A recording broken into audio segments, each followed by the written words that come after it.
À la veille de cette 4e journée du championnat de France de Ligue 1, Ricardo et sa troupe souhaitaient enchaîner un bon résultat à l'excellente prestation fournie mercredi contre Metz et entamer ainsi une série positive. Pour ce match face aux Sochaliens, Ricardo devait se passer notamment des services de Roma dans les buts et de Montsoreau en défense centrale.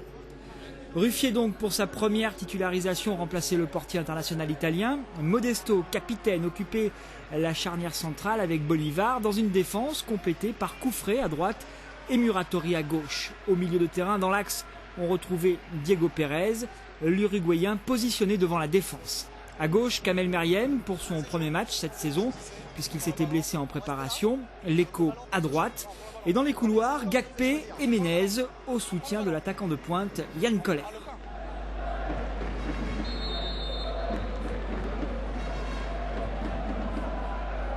Ce sont les Sochaliens qui donnent le coup d'envoi de la rencontre dans un stade Bonal, bien sûr totalement acquis à leur cause.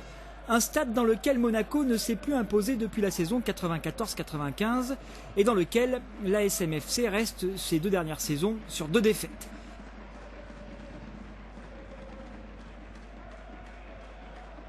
Sochaux dans ce début de championnat n'a inscrit que 2 points et subit un revers à domicile 3-1 contre Le Mans. Autant dire qu'il est nécessaire à Bonal de rétablir la situation.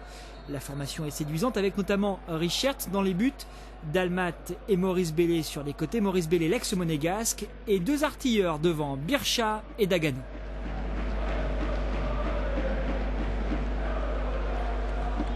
Nous sommes dans la continuité depuis le coup d'envoi avec François Modesto qui cherche un partenaire démarqué et le long ballon en profondeur pour Serge Gakpé et le jeune attaquant dans la surface à la lutte avec Endo pour le centre. Il est contré et Monaco qui va donc bénéficier d'un corner. On revoit le centre, il y avait gros danger pour Sochaux avec Koller à l'affût dans l'axe.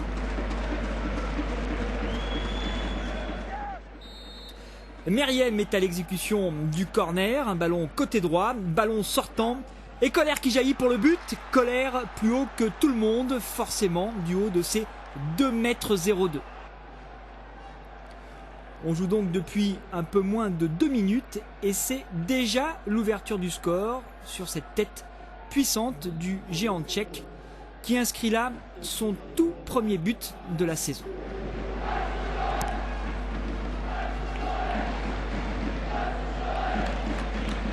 Une configuration de début de rencontre idéale pour la SMFC car les Sochaliens devront désormais se découvrir pour faire le jeu et pour tenter de revenir au score. Et ils ne se montreront réellement dangereux qu'à la 39e minute sur cette frappe de Dalmat qui s'écrase sur le poteau droit, début monégasque. Une frappe extrêmement puissante sur laquelle Ruffier semblait battu.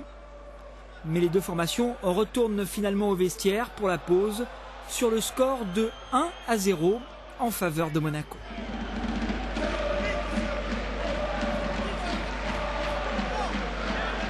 Au retour des vestiaires, les Sochaliens se signalent à nouveau à la 52e minute sur cette combinaison Pito-Dalmat. Dalmat qui trouve Bircha, contrôle orienté, il efface son adversaire pour s'ouvrir le chemin du but et la parade main droite de Ruffier, spectaculaire. À cette tentative sochalienne, Monaco répond par cette action opportuniste de Ménez à la 57e minute. Josse sous la pression de Gakpé dégage dans l'axe, Ménez récupère le ballon, se décale, élimine Pichot de ce crochet intérieur pour la frappe du gauche à ras de terre.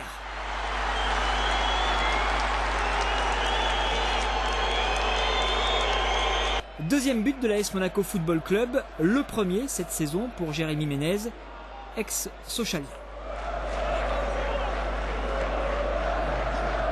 On se retrouve maintenant à la 64e minute pour Sochaux avec centre du côté droit de Pichot, la tête de Dagano et le ballon qui frôle le poteau droit des buts monégasques. Un peu plus tard, le ballon de Dalmat, il est plein cadre, mais Ruffier toujours impeccable. Et on admire au passage, au ralenti, le joli coup du sombrero réalisé sur l'écho par Dalmat et la frappe enchaînée. Mais c'est finalement Monaco qui va conclure avec Koller pour la suite du festival de la SMFC. Sur ce centre instantané de Coufré, il bat encore de la tête Richert. Doublé donc de Koller, le Tchèque qui marque ses 2 premiers buts de la saison contre Sochaux et qui clôt la marque sur le score de 3-0 en faveur de la SMFC. Deuxième succès en une semaine pour les joueurs de la Principauté.